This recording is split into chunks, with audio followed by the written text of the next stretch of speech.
नमस्कार, चलिए जानते हैं बिहार की सिलेक्टेड काम की और महत्वपूर्ण बड़ी खबरों को। पर इससे पहले वीडियो को लाइक करना बिल्कुल ना भूलें। नीतीश बोले, चुनौतियों के बावजूद केंद्र की मदद से बढ़ रहा बिहार।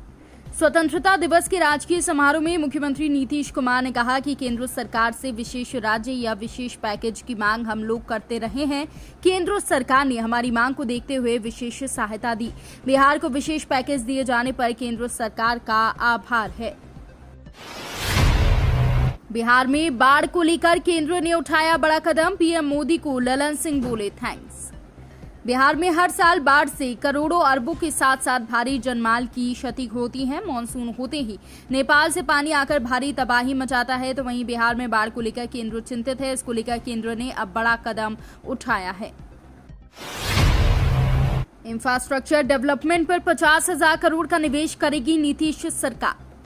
बिहार में आधारभूत संरचना के निर्माण पर सरकार आने वाले दिनों में लगभग 50,000 रुपए खर्च करेगी। ये राशि विभिन्न वित्तीय संस्थानों से ऋण के रूप में प्राप्त होगी। इसमें कम और दीर्घ अवधि यानी दोनों प्रकार के ऋण मिलेंगे। सर्वाधिक ऋण नाबार्ड से मिलेगा। बिहार के 5 जिलों में भारी बारिश का अलर्ट, तेज आंधी से नुकसान के आसार। राजधानी समेत प्रदेश के अलग अलग जिलों में गरज तड़क के साथ भारी बारिश की संभावना है। स्वतंत्रता दिवस के मौके पर लोगों को मानसून का साथ मिलेगा। हालांकि ये बारिश विभिन्न रंगारंग कार्यक्रम में अरंगा डाल सकती है। पटना हाईकोर्ट ने नीतीश सरकार से किया जवाब तलब। जाने क्या है पूरा मामला। पटना हाईकोर्ट ने पुरानी जमाबंदी को बिना जांच पड़ताल के रद्द करने के मामले में राज्य सरकार से जवाब तलब किया है। कोर्ट ने सरकार से जानना चाहा कि आखिर जमाबंदी कानून की धारा 9 के तहत अपर समाहर्ता कैसे वर्षों पुरानी जमाबंदी को बगैर जांचे रद्द कर रहे हैं।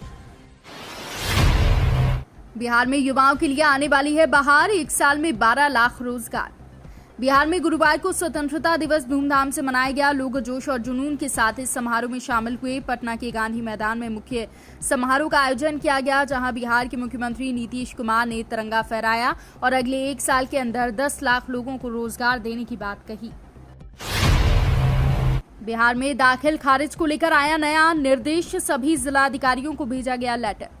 राजस्व एवं भूमि सुधार विभाग पिछले साल 1 मार्च को फिफो सिस्टम लागू किया था। अब कहा गया है कि आवेदनों के निपटारे में इसका अनुपालन किया जाए।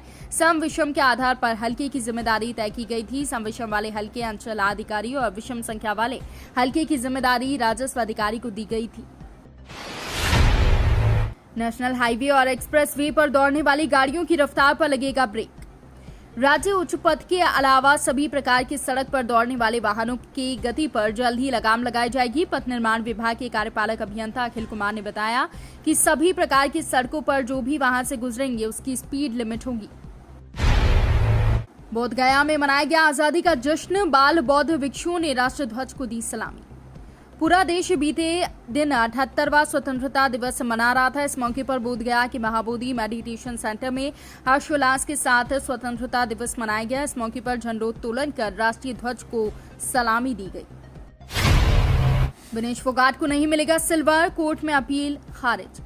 विनेश फोगाट की सिल्वर मेडल के लिए की गई अपील को खारिज कर दिया गया है। पेरिस ओलंपिक में फाइनल से पहले विनेश फोगाट ओवरवेट पाई गई थी। उनका वजन 100 ग्राम ज्यादा था। ऐसे में वो 50 किलोग्राम भार वर्ग से डिस्क्वालीफाई कर दी गई थी। अनंत सिंह को जिन्होंने फंसाया वही रिहाई करवा रहे। कांग्रेस ने नीतीश को याद दिलाई पुरानी बातें। बिहार के मोकामा से बाहुबली पूर्व विधायक अनंत सिंह को AK-47 समेत 2 मामलों में पटना हाईकोर्ट द्वारा बरी किए जाने के बाद राजनीति गरमाई हुई है। कांग्रेस प्रदेश अध्यक्ष अखिलेश प्रसाद सिंह ने इस मुद्दे पर मुख्यमंत्री नीतीश कुमार पर हमला बोला है। नवादा में 500 मीटर लंबे तिरंगे के साथ निकाली गई वंदे मातरम पदयात्रा। नवादा मूल अति पिछड़ा बुद्धिजीवी मंच के तत्वाधान में 15 अगस्त के अवसर पर नवादा शहर में वंदे मातरम पदयात्रा निकाली गई। सूबे के वन एवं पर्यावरण मंत्री, सह सहकारिता मंत्री, सह जिला प्रभारी मंत्री डॉक्टर प्रेम कुमार ने हरी झंडी दिखाकर पद यात्रा को रवाना किया। दरभंगा एयरपोर्ट का टर्मिनल 2 हो रहा रीअरेंज्ड, बढ़ेगा वेटिंग एरिया। दरभंगा एयरपोर्ट पर टर्मिनल 3 बनने के बाद अब टर्मिनल 2 को नए सिरे से रीअरेंज्ड किया जा रहा है। टर्मिनल 3 से निकासी की सुविधा होगी, जबकि टर्मिनल 2 केवल बोर्डिंग के लिए होगा। ऐसे में टर्मिनल 2 को नए सिरे से बोर्डिंग के लिए रीअरेंज्ड किया जा रहा है। कोलकाता में मेडिकल छात्रों पर हमले से बड़ा बवाल।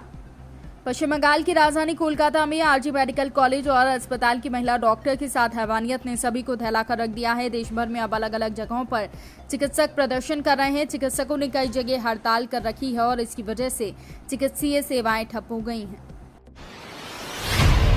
ईडी के नए डायरेक्टर का बिहार से है नाता, सरकारी स्कूल से हुई पढ़ाई लिखाई। गोपालगंज जिले के करमैनी के लाल का प्रवर्तन निदेशालय के निदेशक बनने से पूरी क्षेत्र में खुशी की लहर है। उनके पैतृक आवास पर बधाई देने वाले लोगों का तांता लगा हुआ है। बताया जाता है कि राहुल नवीन बेतिया से हाई स्कूल तक की शिक्षा प्राप्त करने के बाद पटना के किसी कॉलेज से इंटर की शिक्षा प्राप्त कर IIT कानपुर से BTech और MTech किया था। तो ये थी आज की बड़ी खबरें। रोजाना ऐसे ही सबसे पहले ताजा अपडेट पाने के लिए चैनल को सब्सक्राइब करना बिल्कुल ना भूलें। धन्यवाद।